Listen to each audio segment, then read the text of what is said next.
عايزه ايه؟ حرام عليك يا استاذ محمد، هو انت بعد ما تعمل عملتك تسيبني كده؟ انا بحبك، انت ليه بتعمل معايا كده؟ احبك؟ انت اخرك شغاله عندنا هنا بتقدر لنا حاجات، تطلعي تشوفي لنا عايزين ايه. احبك بقى والشغل ده مش هياكل معايا. بس ده ما كانش كلامك ليا، انت كنت بتقول ان انت بتحبني ومفيش فرق. انت نسيتي نفسك، انت عارفه انا مين وانت مين. احب يلا انزلي تحت. طب معلش، ما اشوفش وشك تاني. طب ممكن تستر عليا وبعد بقول لك انزلي وما اشوفش وشك تاني. ماشي. في ايه؟ اخويا مزيكا صوتكوا جايب لحد اخر الشارع. لا مفيش حاجه، والله ده طلعت عايزه فلوس الايجار وكده وانا اديتها لها. مفيش في حاجه عملك؟ لا مفيش حاجه. طب خلاص انا عدى عليك اديك فلوس الايجار، روح.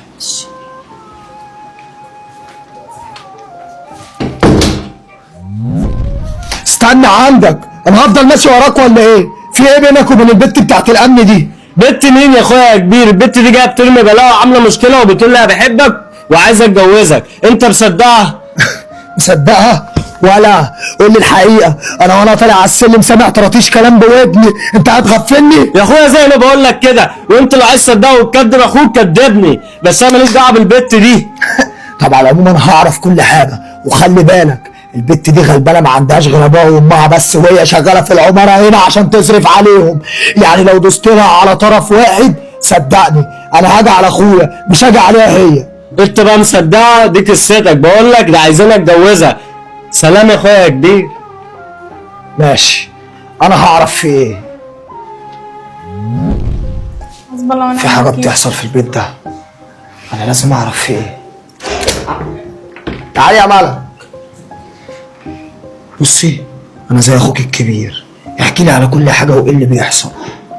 بص يا استاذ مزيكا، هو اخوك عشمني بيه تمام، وانا هو غلطنا وحملت، فلما طلبت منه ان احنا نتجوز لما كنا متفقين قال لي انت مش من مستوايا ومش هينفع اتجوزك.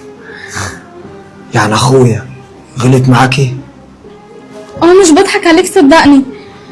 بصي هو بنات الناس مش لعبه، واحنا كلنا مخلوقين من طينه واحده، بس انت كمان غلطانه، وده درس تتعلميه وتتعلمه اي بنت غيرك. مش اي حد يقول لك بحبك تسيبي له نفسك، لان انت نفسك اغلى حاجه في الدنيا عندك.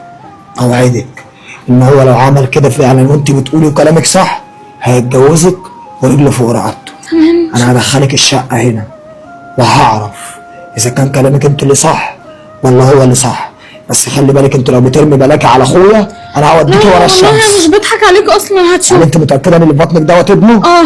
طب خشي تعالي اقعدي هنا، ما اسمعلكيش كلمه، ولما يجي ويشوفك تتكلمي معاه عادي. ماشي؟ ماشي؟ ايه ده؟ ايه اللي جايبك هنا يا بت وايه اللي مقعدك في اوضتي؟ قوم انت، ايه اللي مقعدك كده؟ بقول لك ايه صحيح، انت رحت قلت لاخويا الكبير حاجه؟ لا ما قلتلوش حاجه. لا ما قلتلوش. طب بص بقى يا حلوه، اللي في بطنك ده انا عارف اللي هو ابني، بس انا مش هتجوزك. عارفه ليه؟ ليه؟ عشان راجل ملياردير ومعايا فلوس وراجل مبسوط، وانت اخرك شغاله فرد امن عندنا في العماره تهدي لنا حاجات، فهمتي؟ بس ده ما كانش كلامك ليه؟ لا يا حلوه، حتى لو انت دماغك وزيك تروحي تقول لاخويا مزيكا مش هيصدقك، فهمتي؟ لا هتتجوزها ورجلك فوق رقبتك، لان بنات الناس مش لعبه. مزيكا؟